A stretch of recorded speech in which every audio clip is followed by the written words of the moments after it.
Hello hello नमस्कार सम्पूर्णमा नमस्कार छ।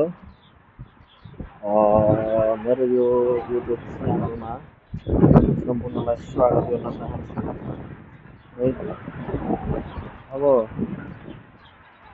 हजुरहरूले सायद सब्सक्राइब त गरि नै सक्नुभयो होला। सब्सक्राइब यदि गर्नुभएको छैन भने नयाँ नयाँ भिडियोहरूको साथमा नयाँ नयाँ चाहिँ गीत सङ्गीतहरूको साथमा आउने गर्दछु।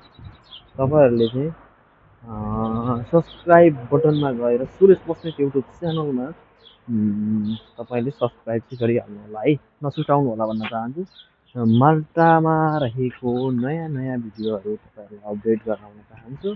कमेन्ट गर्नु होला माल्टामा के कस्तो छ त भनेर। तपाईँलाई जान्न चाहनुहुन्छ भने, माल्टाको विषयमा जान्न चाहनुहुन्छ भने पनि कमेन्ट गर्न सक्नुहुन्छ। मैले जानेसम्मका सल्लाह सुझावहरू तपाईँहरूलाई पनि दिन सक्छु।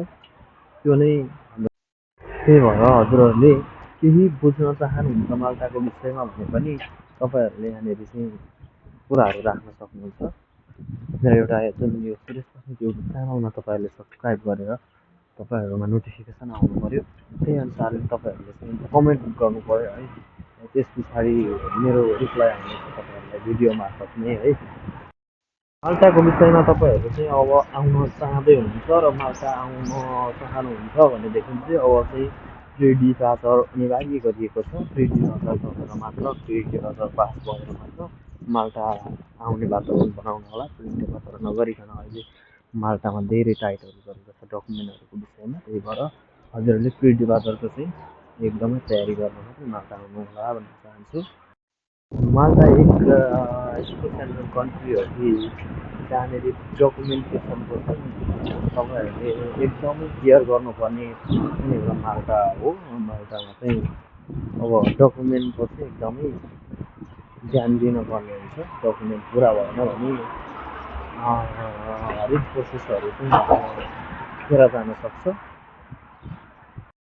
त्यो त रह्यो माल्टाको विषयमा केही डकुमेन्टका कुराहरू। त्यस्तै अब तपाईँहरूलाई अरू पनि विषयहरू केही जान्न मन भएको भएमा कमेन्ट गर्नु होला। र नयाँ नयाँ भिडियोहरूको लागि, नयाँ नयाँ माल्टामा रहेका नयाँ नयाँ ठाउँहरूको भिडियोहरू हेर्नको लागि अनि केही गीत सङ्गीतमा रमाउनको लागि तपाईँहरू जोडिनको लागि सुरेश बस्नेत युट्युब च्यानलमा गएर सब्सक्राइब गरेर अल बेल आइकनमा चाहिँ दबाउनु होला। तपाईँ हामी सँगै मिलेर अघि बढ्नुपर्छ।